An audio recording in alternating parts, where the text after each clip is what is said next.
Cevşenül Kebir 5. Bölüm 41 ila 50. Bablar. Rahman ve Rahim olan Allah'ın adıyla.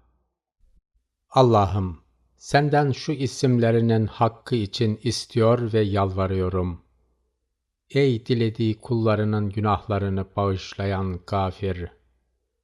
Ey ayıp ve kusurları örten Satir! Ey düşmanlarını mağlup eden Kahir! Ey her şeye gücü yeten Kadir! Ey bütün mahlukatının hallerini gören Nazır! Ey bütün mahlukatı yoktan var eden Fatır! Ey kendine yapılan ibadet ve şükürlere bol mükafat veren Şakir! Ey kendisini zikredenleri yad eden Zakir! Ey dostlarına yardım eden Nasır! Ey dilediğini zorla yaptıran Cabir! Bütün kusurlardan münezzehsin. Senden başka ilah yok. Eman ver bize. Bizi cehennemden kurtar. Ey karada ve denizde yolu olan, ey dış alemde ayetleri bulunan, ey ayetlerinde delili olan, ey ölümlerde kudreti tecelli eden, ey kabirlerde izzeti olan, ey kıyamette saltanatı olan, ey hesapta heybeti olan, ey mizanda hükmü olan, ey cennette rahmeti olan, ey ateşte azabı olan, bütün kusurlardan münezzehsin. Senden başka ilah yok. Eman ver bize. Bizi cehennemden kurtar. Ey korkanların kendisine kaçtığı, ey günahkarların kendisine sığındığı, ey tövbe edenlerin kendisine yöneldiği, ey asilerin kendisine iltica ettiği, ey zahitlerin kendisine rağbet ettiği, ey hatalıların kendisine ümit beslediği, ey kendisini arzulayanların onunla ünsiyet bulduğu, ey iyilik yapanların kendisiyle iftihar ettiği, ey tevekkül edenlerin kendisine güvendiği, ey kuvvetle iman edenlerin kendisiyle huzur bulduğum, bütün kusurlardan münezzehsin. Senden başka ilah yok. Eman ver bize. Bizi cehennemden kurtar.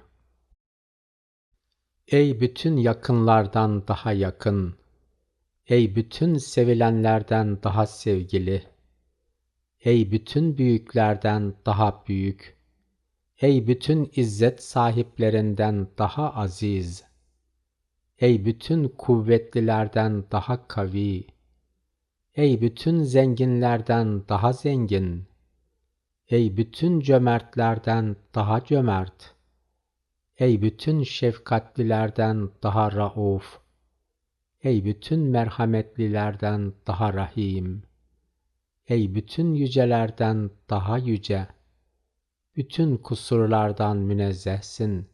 Senden başka ilah yok. Eman ver bize.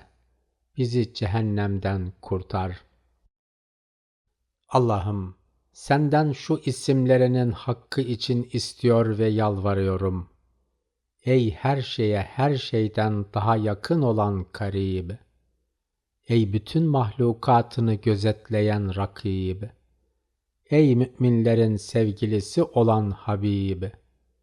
Ey kullarının dualarına cevap veren Mucib! Ey kullarının bütün fiillerinin hesabını gören Hasib! Ey bütün dertlere deva veren Tabib!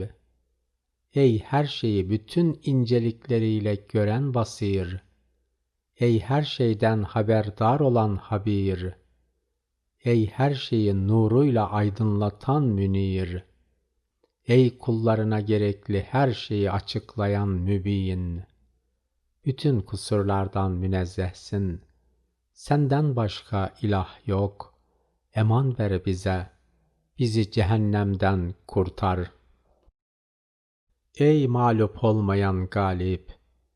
Ey yaratılmış olmayan sanatkar, ey mahluk olmayan yaratıcı, ey sahip olunamayan mülk sahibi, ey kendisine üstün gelinemeyen kahir, ey yükseltilmekten münezzeh yükseltici, ey yardım edilmeyen yardım edici, ey korunmayan koruyucu, ey gayip olmayan şahit, ey uzak olmayan yakın, bütün kusurlardan münezzehsin, senden başka ilah yok, eman ver bize, bizi cehennemden kurtar.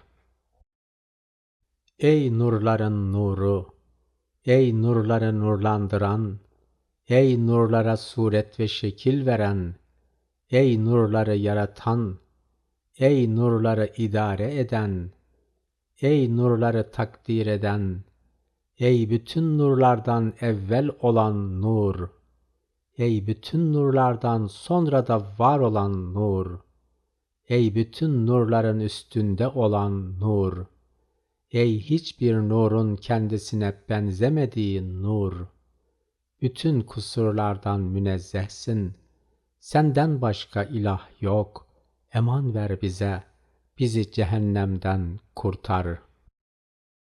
Ey bağış ve ihsanı şerefli olan, ey fiili latif olan, ey lütfü daim olan, ey ihsanı kadim olan, ey sözü hak olan, ey vaadi doğru olan, ey affı fazıl olan, ey azabı adalet olan, ey zikri tatlı olan, ey dostluğu lezzetli olan, bütün kusurlardan münezzehsin, senden başka ilah yok, eman ver bize, bizi cehennemden kurtar. Allah'ım, senden şu isimlerinin hakkı için istiyor ve yalvarıyorum. Ey kullarına nimet ihsan eden münevvil, ey bütün müşkülleri halleden ve hak ile batılın arasını ayıran mufassıl, ey istediğini istediği şekilde değiştiren mübeddil, ey zorlukları kolaylaştıran müsehhil, ey istediğini zelil kılan ve mahlukatına boyun eğdiren müzellil, ey kitaplar ve bereketler indiren, dilediğinin rütbesini alçaltan münezzil, kainattaki bütün işleri döndüren ve kullarını halden hale sevk eden muhavvil, ey her şeyi münasip şekilde güzelleştiren mücemmil, ey her şeyi kemale erdiren mükemmel, ey istediğini istediğine üstün kılan mufaddıl, bütün kusurlardan münezzehsin, senden başka ilah yok, eman ver bize, bizi cehennemden kurtar. Ey her şeyi gören fakat kendisi görülmeyen, ey her şeyi yaratan fakat kendisi yaratılmayan, ey her şeye yol gösteren fakat kendisi yol gösterilmeye muhtaç olmayan, ey hayat veren fakat kendisi hayat verilmeye muhtaç olmayan, ey her şeyi doyuran fakat kendisi doyurulmaktan münezzeh olan, ey her şeyi koruyan fakat kendisi korunmaya muhtaç olmayan, ey her şey hakkında karar veren fakat kendisi hakkında hüküm verilmeyen, ey hüküm veren fakat kendisi hakkında hüküm verilmeyen, ey doğurmayan ve doğmayan, ey hiçbir şey kendisine denk olmayan, bütün kusurlardan münezzehsin, senden başka ilah yok, eman ver bize, bizi cehennemden kurtar.